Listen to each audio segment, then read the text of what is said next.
Being a child is not necessarily the result of a biological connection. There have been many people who have been raised by a stepmom or a stepdad, and they raise them as their child. There have been countless numbers of people through the centuries and today who have adopted a child or children, and those children are a part of that family. They aren't second-class children or sort of children or almost their children. They are fully children of that family, completely, 100%. So being a child does not necessitate that you have a biological connection. And the flip side of that, unfortunately, is that in too many cases, there has been a biological connection, but children are raised in a torture chamber and not a home. And one case of that is too many. So just because a biological connection doesn't always necessarily make you family. It's more than that. It's about a real relationship. Now here's why that is so important. The Bible talks a lot, from Genesis to Revelation, beginning to end, about us being a part of the family of God. And you do not become a part of God's family because of a biological connection. We become part of God's family because we are adopted into His family. Now, I know our Mormon friends believe that God used to be like us, and now He's like He is, and that someday we can be like Him, though we're here now. They are wrong. God did not have a body and mate with a variety of women to produce a bunch of children like that. That is not biblical at all. Instead, we are a part of God's family spiritually. Now, because we are a part of God's family and adopted in His family, Sundays ought to be like a family reunion. We're family. So in 1 John chapter 3, he's going to talk about what it means to be God's children, what it means to be a part of His family. If you're not sure where 1 John is, it's page 1841 in my Bible. If you're on your phone, make sure it says 1 John, not just John, 1 John. And we're going to pick up in chapter 3. And this is what we find. See what kind of love the Father has given to us, that we should be called children of God, and so we are. The reason why the world does not know us is that it did not know Him. Beloved, we are God's children now, and what we will be has not yet appeared. But we know that when He appears, we shall be like Him, because we shall see Him as He is. And everyone who thus hopes in Him purifies himself as he is pure. Everyone who makes a practice of sinning also practices lawlessness. Sin is lawlessness. You know that He appeared in order to take away sins, and in Him there is no sin. No one who abides in Him keeps on sinning. No one who keeps on sinning has either seen Him or known Him. Little children, let no one deceive you. Whoever practices righteousness is righteous as he is righteous. Whoever makes a practice of sinning is of the devil, for the devil has been sinning from the beginning. The reason the Son of God appeared was to destroy the works of the devil. No one born of God makes a practice of sinning, for God's seed abides in him, and he cannot keep on sinning because he has been born of God. In the first 3 verses, he's going to kind of describe us becoming God's children in terms of the past, the future, and then the present. So in verse 1, he talks about our past. See what kind of love the Father has given to us. The term has given indicates a one-time event with a lasting effect.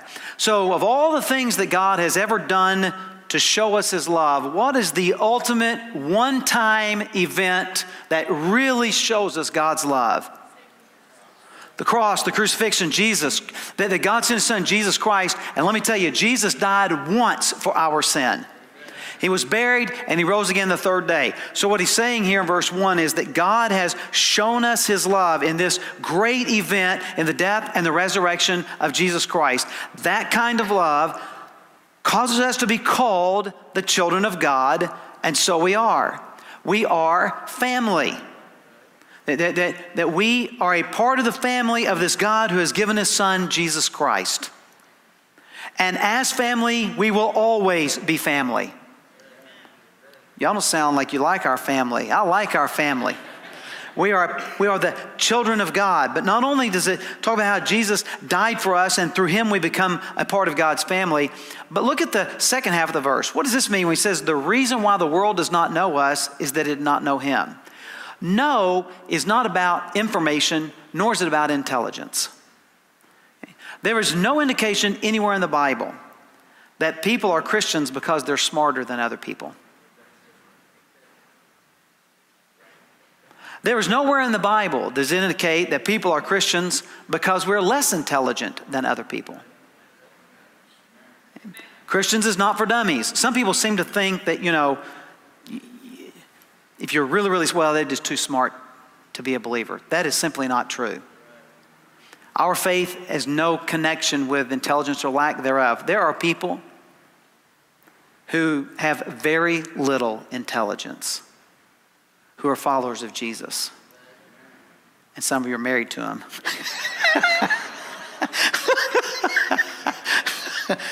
There are also people who are extremely intelligent.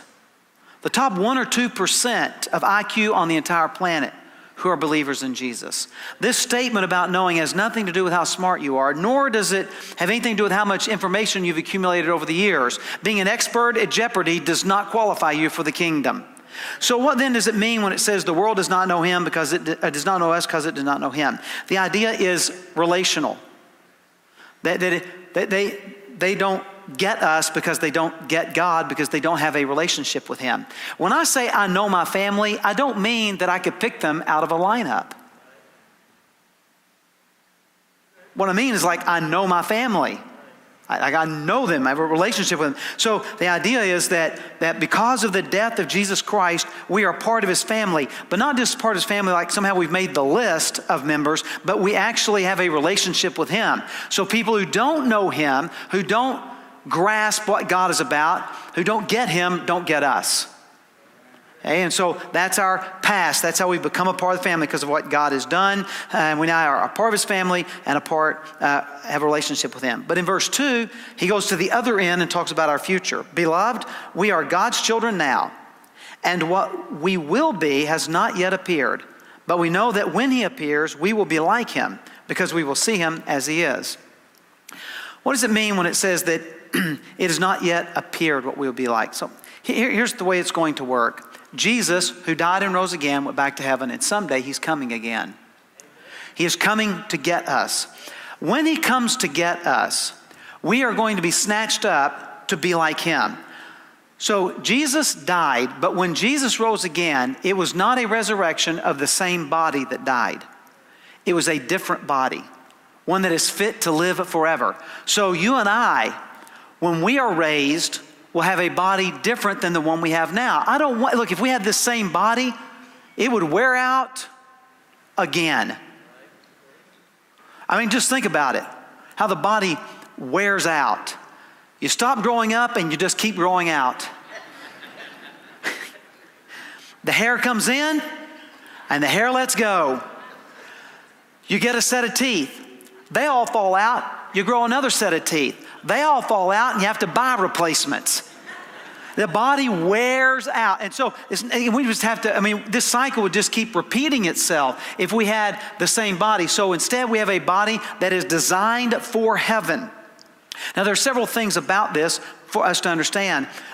First of all, there were people before Jesus who died and rose again. They're recorded in the Old Testament. In Jesus' lifetime, there were people who died and Jesus brought them back to life. What happened to all those people? They died again. Not that you're following me, or I got to explain it a different way. It'll be here a long time. Okay, so they came back to life. So their body came back. They had a resurrection of the body, but they did not have a bodily resurrection.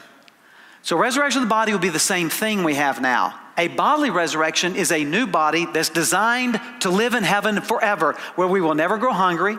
We will never grow tired. We will never wear out. We will never wear down. It'll be great all the time, all day, every day, forever. So what he's saying is that we don't yet have that, but it is coming. But we know that when he appears, we'll be like him because we will see him as he is. So Jesus was the first person not to come back to life. But Jesus was the first person to come back with this new body. He's the prototype. And so the type of body that he had at the resurrection is the type we will have when he appears, and we will be like him with that kind of body. That's our future. So notice what he says, that we are locked down in our past because of the death and resurrection of Jesus Christ and now being a part of his family. And our future is locked down because we know that Jesus is coming and we will have a resurrection and our bodies will be like his and we will live with him forevermore. But I'm not living in the past and I'm not living in the future. I'm living right now. So notice verse 3 addresses the present. Everyone who thus hopes in him purifies himself as he is pure. The idea of hope is expectation. It's like graduation. Not a single person here has ever gotten out of school. It's like graduation. We're looking forward to it. All right, maybe the graduates aren't looking forward. How about the parents? Yeah, there's my amens. I knew they were down there somewhere. So here's the idea. That I started my education. I started in school. I see the end. I see the future. So my conduct right now as a student is such because I'm expecting to get to graduation. So I began, when I put my faith in Jesus as a part of the family of God, I'm looking with expectation when he appears. And so my conduct right now is reflective of someone that's a part of his family and that's headed somewhere. So this is our expectation. This is our hope. Everyone who hopes in him. I know I'm anchored in the past and I know I'm anchored down in the future. And so what do we do? How's our conduct now? It is that we purify ourselves. What does that mean? The idea is I'm conducting myself right now like someone who knows I'm a part of God's family and I have an expectation of my future. I know what to look forward to. Now, sometimes this is excruciatingly difficult because the world doesn't know us because they don't know him. Sometimes that means that they turn on us and want to persecute us and do all kinds of horrible things because they don't get God and they don't get us. But even in those most difficult of times, we do not lose heart because we have hope that he is coming for us. Our future is secure with him. Hermann Lange was a German Roman Catholic. He spoke vocally and vociferously against National Socialism. He was arrested, and on November the 10th, 1943, he was guillotined for his opposition to the Nazis in the Hamburg prison. The night before his death, he penned this letter, which has survived. He said, 2 feelings occupy my mind. I am first in a joyous mood, and second filled with great anticipation. In Christ I have put my faith, and precisely today I have faith in him more firmly than ever. He urged his parents to read the Bible for comfort. He said, look in the Bible wherever you will. Everywhere you will find jubilation over the grace that makes us children of God. What can befall a child of God? Of what should I be afraid? On the contrary, rejoice. What in the world can cause a man who's facing his own execution the next day to rejoice? I'm telling you, it is the hope we have in Jesus Christ. Our conduct reflects, I am in his family and I am his forever. Well, that sounds really good, but what does this conduct look like? Well, verse 4, he's going to talk about the practice that we have. He's going to start off, interestingly enough, by showing us what it shouldn't be like. The practice, the lifestyle of sinners. Verse 4, everyone who makes a practice of sinning also practices lawlessness. Sin is lawlessness. Now, what is lawlessness? Lawlessness is a rejection of the law of God. When we think of the law of God, what do we think of primarily? The 10 Commandments. I am the Lord your God who brought you up out of the land of Egypt. You will have no other gods before me. You will not make in yourself any graven image. You will not make them of things in heaven, things on earth, things that crawl underneath the earth. You will not bow down to them. You will not worship them. You will not take the name of the Lord your God in vain, because the Lord your God is a jealous God. He will not hold him guiltless who takes, y'all know those, 10 Commandments. So we have the 10 Commandments that the Bible gives. We think of that as the law. But law means more than just the 10 Commandments. It also means all the instruction of God. Now, we'll make sure we grasp this, because when we hear the word law, typically we think of rules. And when we think of rules, we typically think of all the things we're told not to do. And we're sort of programmed this way from early in life. Don't chew with your mouth open. Don't leave the door open. Don't hit your sister. Don't leave your socks there. I mean, it just, we kind of, sort of from early on, we're given a list of all these things don't do. And so many people, when they hear about the law of God, they get this impression that God is the heavenly list maker, and the list is all the things we're not supposed to do. Now, let's just be honest. Who wants to be in love with that kind of God? Who wants to worship a God who basically is a don't do all these things kind of God? But the word law carries the idea of instruction. Sometimes instruction is, don't leave your socks out. But oftentimes instruction is also positive. Brush your teeth. All right, obviously you don't brush your teeth. Do me a favor, keep some distance when you talk to me. Bathe with regularity. Okay, those of you who say, men, you can stand close, but still don't talk. Say yes, sir. Yes, ma'am. No, sir. No, ma'am. Please. Thank you. No, it's instruction, law is not just the don't do things, but it's also, this is how you should live life. This is how God wants us to live life. Okay? So people who are lawless, people who practice lawlessness, don't want to follow God's instructions for life. They want to live their own life following their own instructions. But I can assure you, even though God's way is not always the easiest, it is always the best. God's instruction is always the best way to lead life. And so the sinners make a practice of lawlessness, practicing lawlessness. But not only that, verse 8, whoever makes a practice of sinning is of the devil, for the devil has been sinning from the beginning. Now, how many of you are visual learners? Okay, now every one of you just raised your hand. As soon as we read, this person is of the devil, someone came to you, their face popped up in your mind. Right? And you thought, yeah, I always knew she was of the devil. I've known him his whole life. He is of the devil. All right, fine, but that's not really what the text is getting at, all right? It's not that family member. Okay, that's not the idea. The idea goes back to what he said at the very beginning.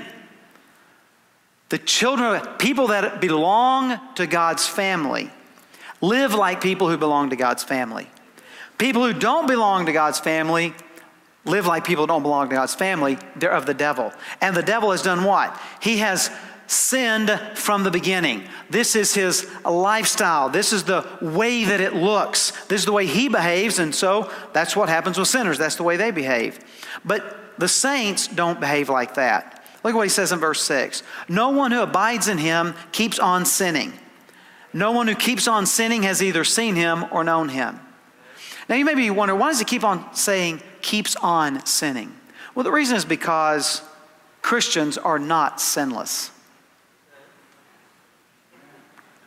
And I'm going to give you one more shot to indicate you're aware you're not that holy. Christians are not sinless. Not even close. So why does he keep talking about those who practice sinning and those who practice righteousness and they don't keep on doing this? Well, it's kind of, have you ever seen a river? And sometimes along the banks there are places where the water current, it's actually flowing in the wrong direction. Like you do the currents and eddies, it causes the water to flow backwards a little bit.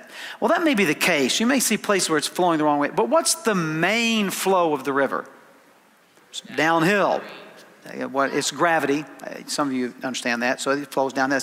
So even though there's some places going the wrong way, that mostly it's flowing the right direction. Okay? That's what he means when he's talking about keeps on sinning. or keeps on practicing righteousness. You and I have places in our lives that are moving in the wrong direction.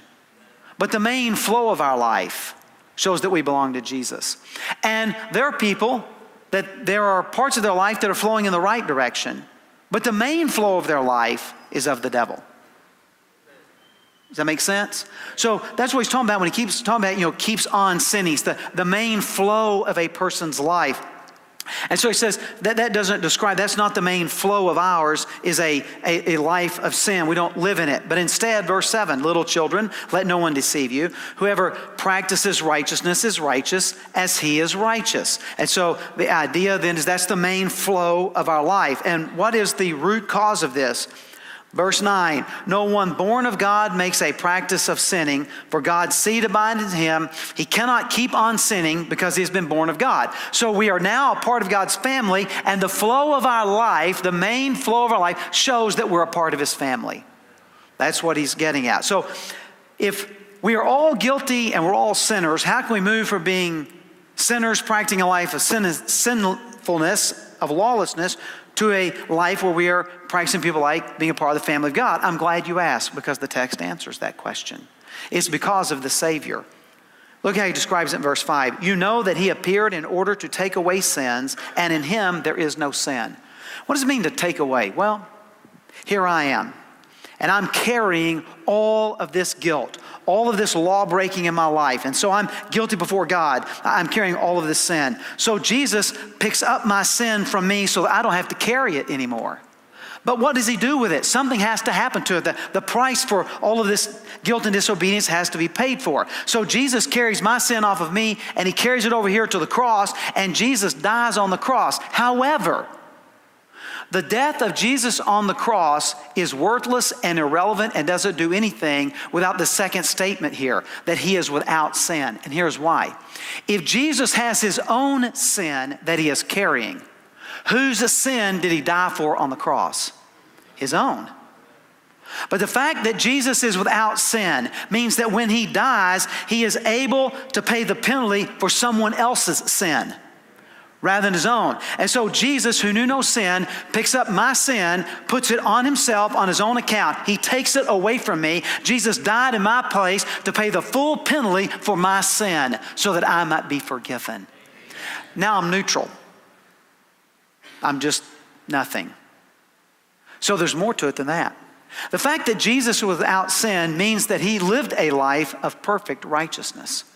So not only has my sin been taken off of me and put on him, but the righteousness of Jesus, his perfect life, has been taken off of him and has been put onto my account. So that when God looks at me, what he sees is absolute, total, perfect, holy righteousness. So that I'm qualified to go to heaven. And it's not my righteousness, it is the righteousness of Jesus Christ that's been put on my account. And when God looked at Jesus on the cross, what he saw was total, complete unrighteousness. Not Jesus' unrighteousness, but my unrighteousness. And the wrath and fury of God against sin was poured out on his son Jesus, who died in my place so that I might be forgiven, lived in my place so that I might be declared righteous. This is what Jesus has done for us. By the way, that's why it's called the good news. Because this is what he has done. He has come to take away our sins, to give to us his righteousness.